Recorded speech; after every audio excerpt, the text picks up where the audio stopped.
Sometimes, the worst day of your life sets you up for the best chapter of your story. Before we dive into today's story, don't forget to hit that like button and subscribe to our channel. Turn on the notification bell so you never miss an inspiring and jaw-dropping story like this one. Jonathan Miller woke up that morning with a strange sense of peace. The sun peeked through the blinds of his tiny Chicago apartment. The smell of freshly brewed coffee filled the air, and his playlist hummed softly in the background. It was just another ordinary Thursday, or so he thought. Dressed in a navy blue button-down and polished shoes, he left for work feeling confident. Jonathan wasn't just any employee at Bright Code Solutions. He was one of their best, a lead project manager with 6 years under his belt, known for rescuing the company's biggest contracts from falling apart. His co-workers admired him.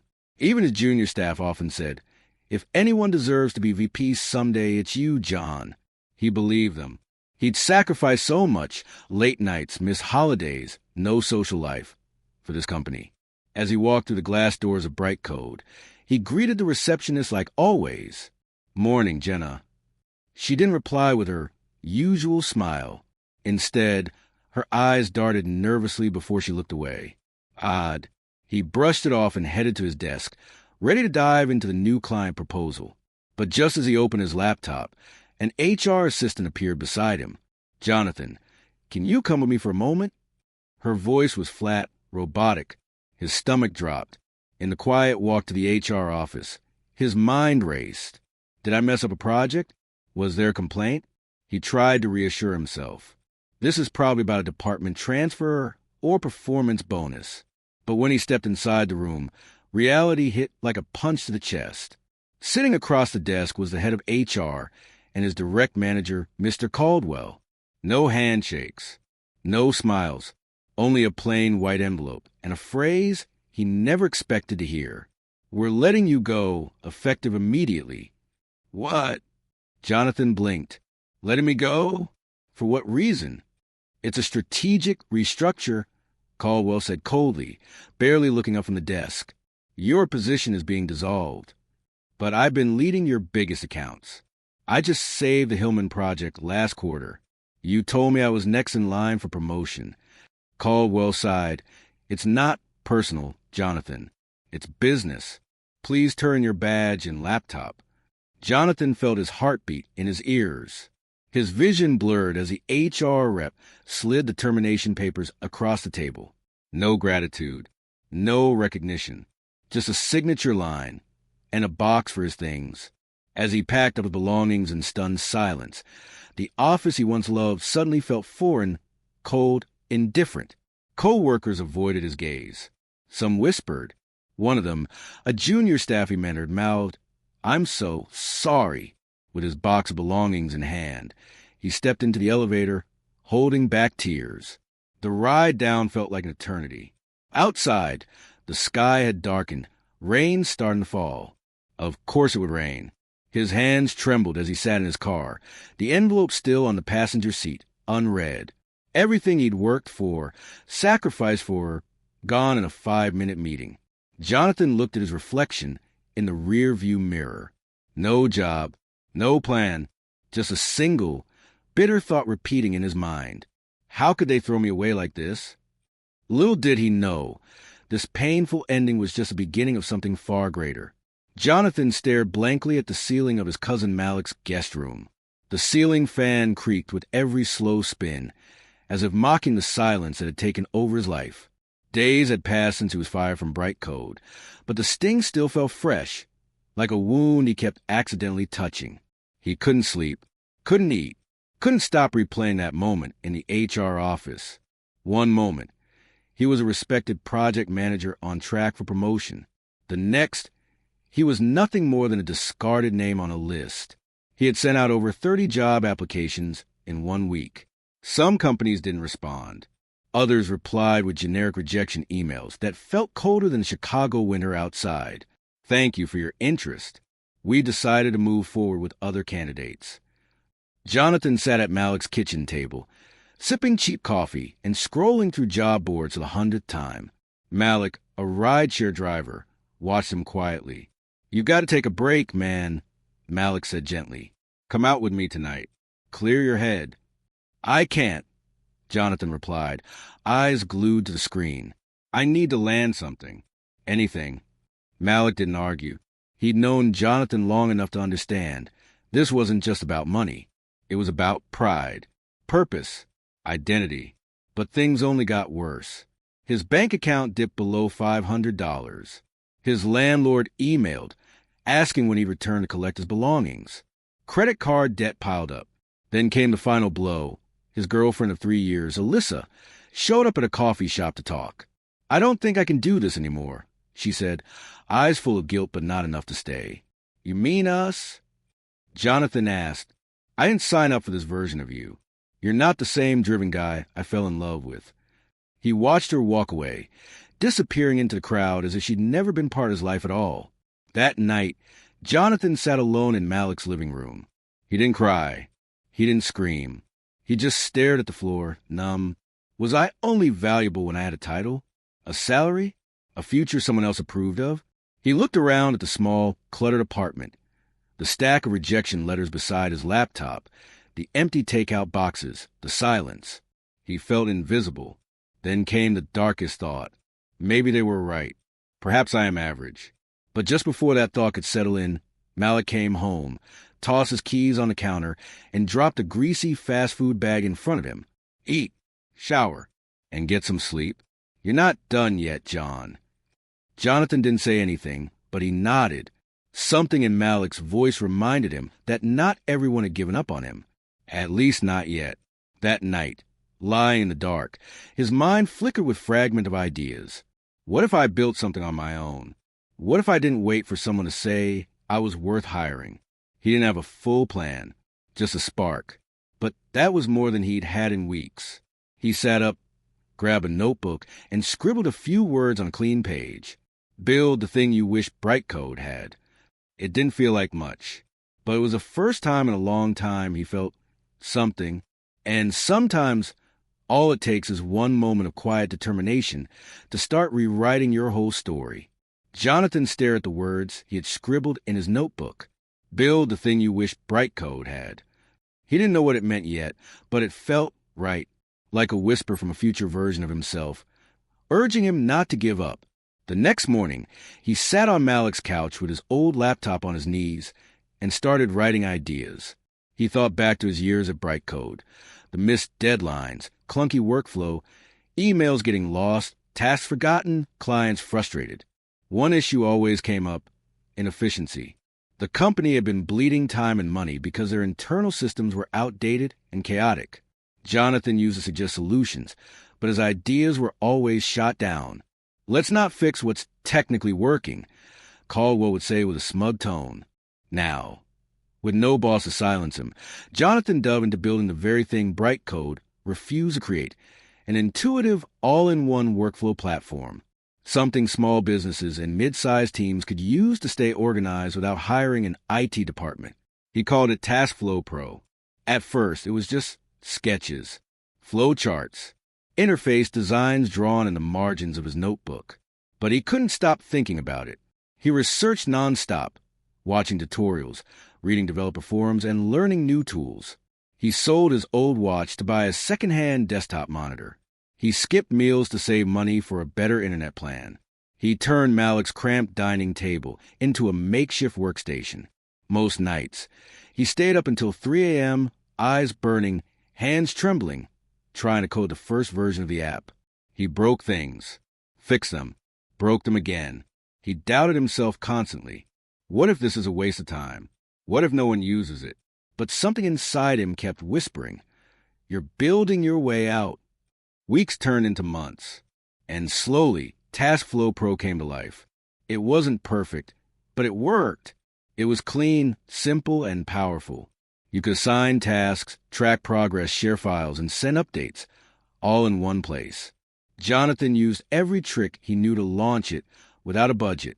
He created a basic website himself, wrote the copy, and offered a free trial to small business groups on Facebook, Reddit, and LinkedIn. At first, no one responded. Then one email came in. A small Chicago marketing agency said, "We tried your tool.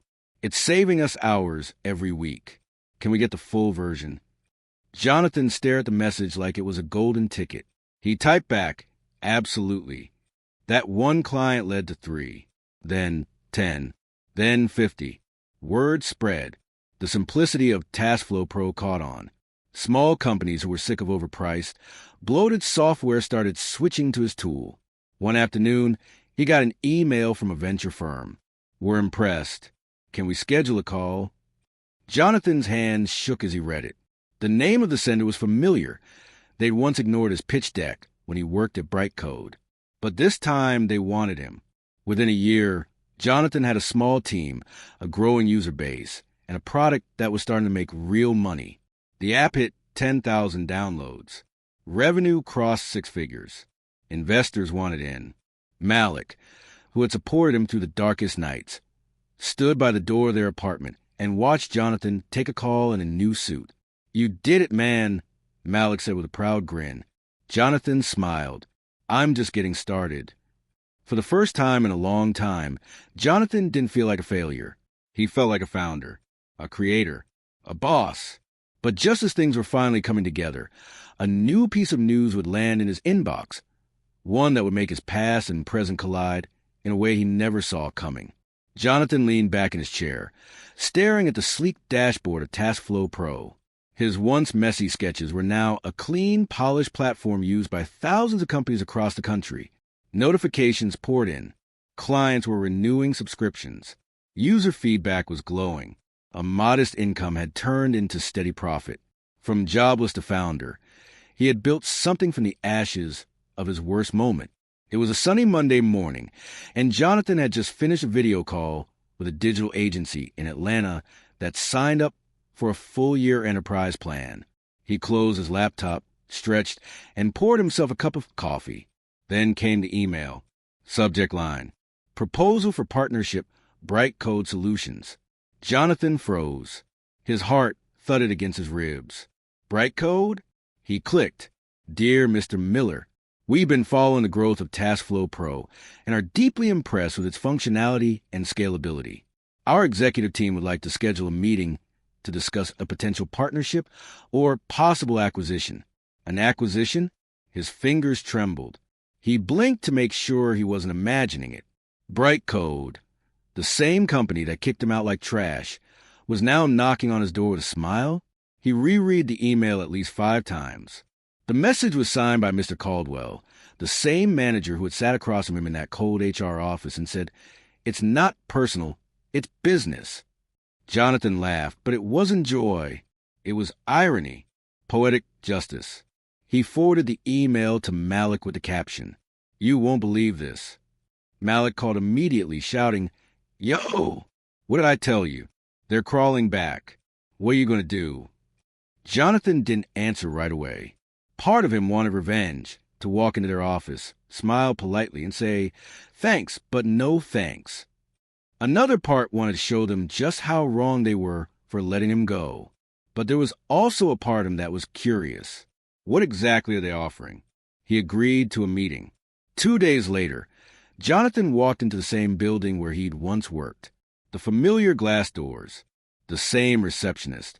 Even the smell of lemon-scented floors took him back to that gut-wrenching day he lost everything.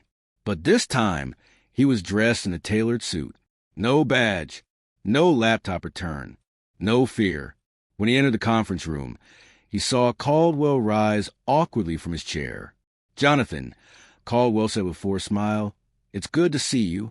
Jonathan sat down slowly. Is it? Caldwell cleared his throat. Let me be honest. Your platform is exactly what our clients are begging for. We'd like to offer you $2.5 million to acquire TaskFlow Pro and bring you on as Senior Vice President of Innovation. The room went silent. Jonathan didn't flinch. I built TaskFlow with the same ideas you shut down, he said calmly. You said I was just another replaceable employee. Now, you want to buy what you couldn't see the value in back then. Caldwell shifted uncomfortably. It's a competitive market, Jonathan. We adapt. Jonathan leaned forward. And I evolve. He paused. I appreciate the offer, he said finally. But I didn't build this to sell it to the people who bury my potential. I built this because people like you didn't believe I could. Caldwell's face tightened, the fake smile vanishing. Jonathan stood up, buttoned his suit jacket, and offered a parting line that echoed to the glass walls. "You fired me. That was your biggest mistake. I forgive you, but I don't work for you." He walked out with his head high, leaving behind the same office that once broke him, now just a ghost in his rear-view mirror. And as he stepped into the sunshine outside, a message pinged on his phone. "Congratulations, Jonathan. TaskFlow just crossed 20,000 users." He smiled, eyes lit with fire. This wasn't the end. It was just the beginning of something even bigger. Jonathan's fingers flew across the keyboard as he updated the TaskFlow Pro code for the 100th time. The latest update, one that would streamline communication between team members, was nearly ready to roll out. His developers, who had become a tight-knit group of innovators, were buzzing with excitement. The app's growth was exponential. Every week brought more users, more feedback, more requests for features. TaskFlow Pro had become a revolution for small businesses, and Jonathan was its face. But the price of success was slowly beginning to take its toll. Long nights, less time for himself, even less time for Malik, who had always been his rock. Jonathan had become obsessed. The platform, once his lifeline out of the darkness, now consumed every waking moment. He ate lunch at his desk. He'd skip calls from old friends. Date nights with Alyssa, his ex, were a distant memory, though she still occasionally sent him texts asking how things were going. It was on one of those lonely nights, staring at TaskFlow's analytics, that Jonathan noticed something unsettling. The numbers were too good to be true. TaskFlow Pro's user base had jumped from 20,000 to 100,000 in just a month. It wasn't just organic growth anymore. It felt like someone was pushing the platform forward. A sudden influx of high-profile companies had signed on, but there was something off about the timing. The most troubling thing of all, it wasn't just a success. It was the shadowy figures lurking in the background. Jonathan received an encrypted message. "We need to talk. Meet me at 8 p.m. at the Riverside Hotel. It's about TaskFlow." It was from someone he didn't recognize, but the message was clear. TaskFlow was under someone else's radar, and they were interested. That evening, Jonathan arrived at the Riverside Hotel, a chic, modern building with glass windows that reflected the city lights in sharp angles. His nerves buzzed with an unfamiliar tension. Who was this person? And what did they want with him? He stepped inside, and the receptionist led him to a private room where a tall, suited figure sat waiting. The man's face was shadowed in the dim light, but Jonathan could tell by his posture that this was no ordinary businessman. "Jonathan Miller." The man said smoothly, not bothering with pleasantries. "You've done well for yourself. TaskFlow Pro is thriving." Jonathan remained silent, his pulse quickening. The man continued, "I represent a consortium of investors, people who can push your platform to places you can't even imagine. We can take you global, make you a billionaire. All we need is control." Jonathan's chest tightened. "Control?" The man smiled, his teeth gleaming under the lowlights. "We want to help you expand, but we need a partnership, one that gives us a share of your company, a controlling share, to be precise." Jonathan's mind raced. A controlling share? He thought about what he had built, the blood, sweat, and late nights. TaskFlow Pro was his creation, the one thing he could call his own. "What's in it for me?" Jonathan asked, trying to maintain composure. "Power, wealth, influence," the man replied without hesitation. "With our resources, you can grow faster than you ever thought possible. But make no mistake, Jonathan, we're not offering you this because we're kind-hearted investors. We're offering you this because we believe we can make your platform, our platform, a household name." Jonathan stood there, torn. This was the kind of offer that could change everything. But at what cost? "What's the catch?" Jonathan asked, his voice low. The man leaned forward. "You sign with us, and we take the lead. You'll still have a seat at the table, but the direction, well, that will be in our hands." Jonathan's thoughts spun. He remembered the rejection, the feeling of being discarded like a tool. He had built TaskFlow Pro to avoid that very situation, to never be anyone's puppet again. But now, There was a tempting opportunity that dangled in front of him. Control, power, the ability to reshape everything. The man noticed Jonathan's hesitation. Think about it, Jonathan. We're talking about a future no one else can offer you. He paused and added, but don't take too long to decide. We don't wait forever. As Jonathan left the hotel, the cool night air slapped his face, grounding him. The streetlights flickered, the city's noise a distant hum. He pulled out his phone and looked at TaskFlow Pro's growing stats. But now, for the first time, those numbers felt like chains. He was at a crossroads. The dream of being his boss, of staying true to his vision, had been the fuel that kept him going. But now, that dream was a delicate thing, threatened by a choice between independence and ambition. One path would keep him free, but it might limit his growth. The other would propel him to unimaginable heights, but at the cost of his autonomy. Jonathan didn't sleep that night. He couldn't. The man's words echoed in his mind. We're not offering you this because we're kind-hearted investors. We're offering you this because we believe we can make your platform, our platform, a household name. Jonathan stood in his apartment, staring out the window at the bustling city below.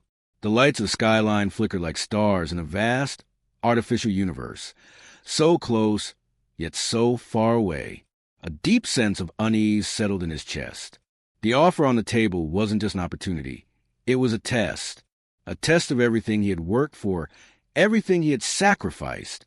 And as the hours ticked by, the weight of his decision grew heavier.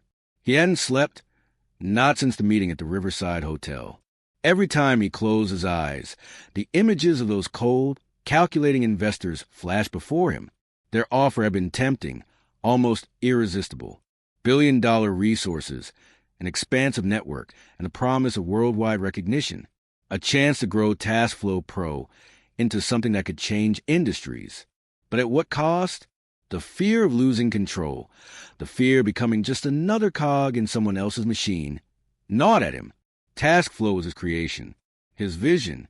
Could he hand over the reins and let someone else steer it? He wasn't sure anymore. Malik had stopped by earlier that day, sensing the tension hanging in the air. Jonathan hadn't told him about the offer yet. Instead, he'd kept his thoughts to himself, playing the role of the man in control. But Malik could see through it. They'd been through too much together for Jonathan to hide his true feelings. Dude, Malik said, sitting on the couch with a beer in hand. You've been off for days. What's going on? Jonathan hesitated. Then, in a rush, he told him everything. The success of TaskFlow, the investor's offer, and the constant pressure to scale up. He told Malik how he had become obsessed with growth, how the excitement of watching TaskFlow's user base explode had become his addiction. But now it felt different. The investors, their promises of power and wealth, seemed almost like a trap.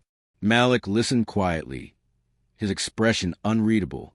When Jonathan finished, he leaned back and sighed. Bro, Malik said finally, I get it. You want to do it on your own. You've been fighting for this for so long. But listen, you can't do it alone forever. You need help. You need to grow and fast. This offer, it's the kind of thing most people would kill for. You could have it all. You could reach the heights you've always dreamed of. Jonathan stared at his friend, conflicted. Part of him knew Malik was right. Without the resources and connections the investors offered, TaskFlow would hit a ceiling. Maybe it was time to swallow his pride and accept that he couldn't do it all by himself. But then, another voice, a quieter voice, whispered in the back of his mind. The voice that had told him to quit his corporate job, the voice that had led him to build TaskFlow in the first place. That voice asked him, is this the dream you wanted? What would it mean for him to give up his independence? To become another face in a corporate machine, no matter how shiny and powerful it looked on the outside? Malik continued, look, you've built something amazing. You deserve the chance to scale it to the next level. But you've got to make a choice. Do you want to stay small and fight to be seen? Or do you want to go big and have the world at your feet? Jonathan's mind raced, 1,000 thoughts colliding. He could see the future unfolding in two distinct ways. Option 1, TaskFlow could stay small. He'd remain the underdog, fighting to gain traction against giants in the industry. But the freedom, the authenticity of his vision, it would stay intact. He'd always be in control. Option 2, task flow could become a global powerhouse, reshaped by investors with deep pockets and high expectations. He could take the platform into every corner of the world, building something bigger than he had ever imagined. But the cost? Control.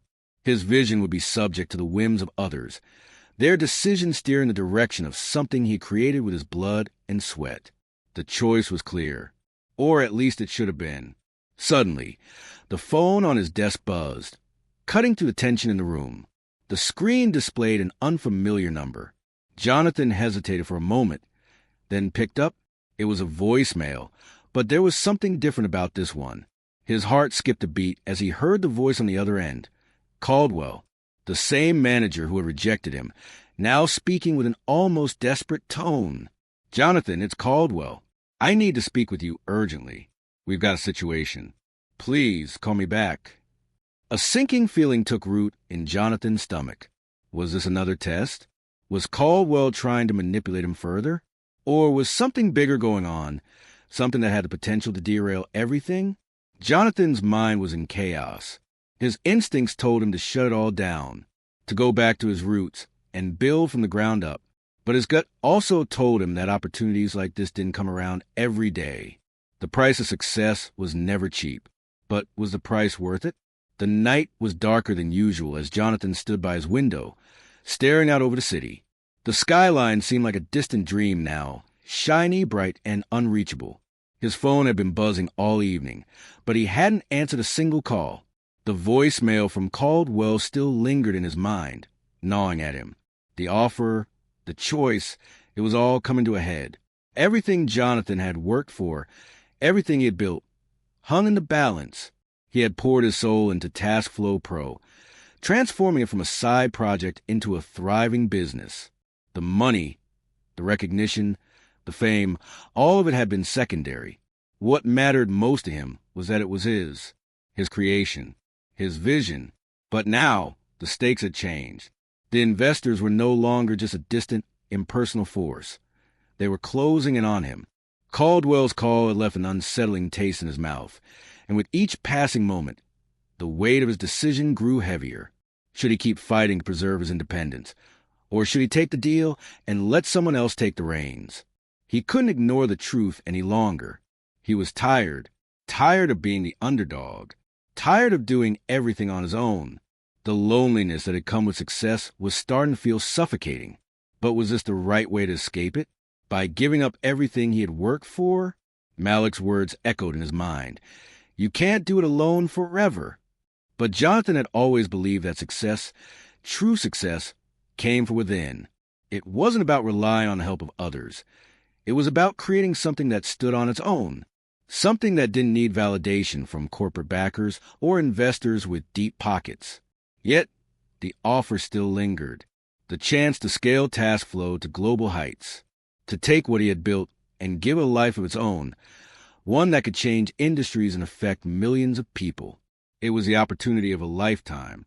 But with that opportunity came a heavy price, one that Jonathan wasn't sure he was ready to pay. As the hours stretched on, Jonathan made his decision. He picked up the phone and dialed Caldwell's number. The phone rang twice before the voice on the other end answered.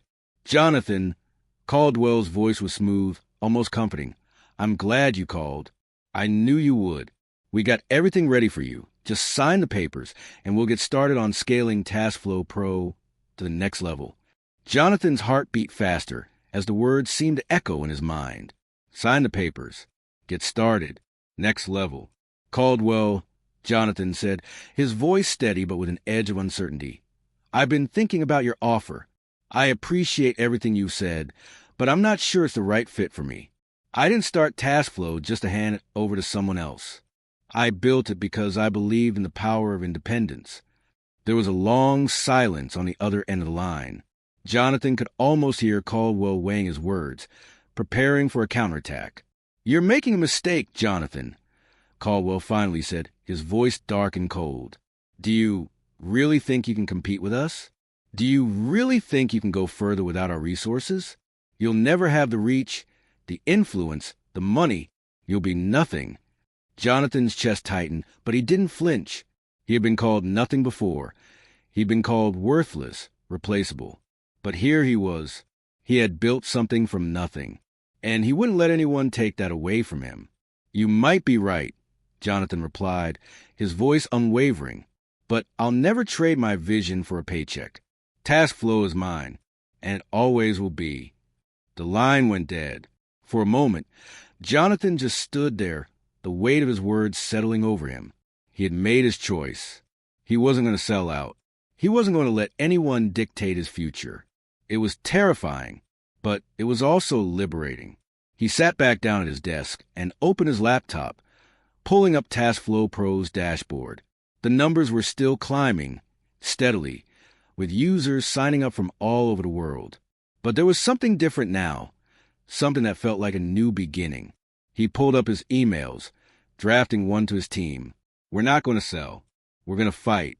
We're going to grow together." He hit send. Jonathan knew the road ahead wouldn't be easy. There would be more challenges, more sleepless nights, more doubts. But he wasn't afraid anymore. He was ready. The next chapter of his journey was his to write, and this time it was going to be on his terms. Jonathan sat back in his chair, the glow of his laptop casting shadows across his face. He had made the choice, and now there was no turning back. The investors, the promises of wealth and power, had all slipped through his fingers. The numbers on the screen in front of him continued to rise. Users, clients, and followers who believed in TaskFlow Pro, who believed in him. He had chosen independence. And that choice was more than just a rejection of their offer. It was a declaration of everything he had worked for. TaskFlow wasn't just an app. It was his vision, his dream, a manifestation of his refusal to be another cog in someone else's machine. But even as the weight of the decision settled into his bones, Jonathan knew the road ahead wouldn't be easy. There would be moments of doubt, of fear, of wondering if he had made a mistake. The world was a harsh place for small businesses, and the giants in the industry weren't going to stop just because he refused to sell out. Yet, there was a peace that came with his decision, a sense of power that didn't come from money or influence, but from a knowledge that he had stayed true to himself.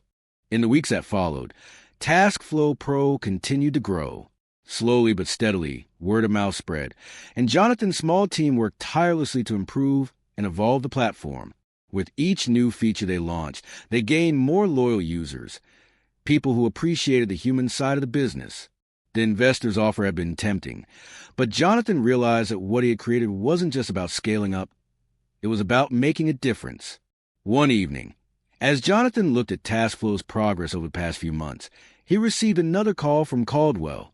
This time, there was no offer, no coercion, just a simple acknowledgement.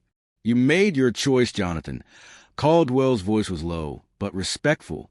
"And it seems like you're doing just fine without us. I didn't think it would work out this way, but I guess you proved me wrong." Jonathan smiled softly, the weight of the world suddenly feeling a little lighter. "Thanks, Caldwell. But this wasn't about proving anyone wrong. It was about proving to myself that I could do it my way." As the call ended, Jonathan stood up from his desk, stretching as the weight of his decision finally eased. There was still work to do, still miles to go, but for the first time in a long while, Jonathan felt like he was exactly where he was meant to be, on his terms. And that was all that mattered. Have you ever been unfairly fired or let go? How did you bounce back? Share your experience in the comment below. Someone might be inspired by your comeback.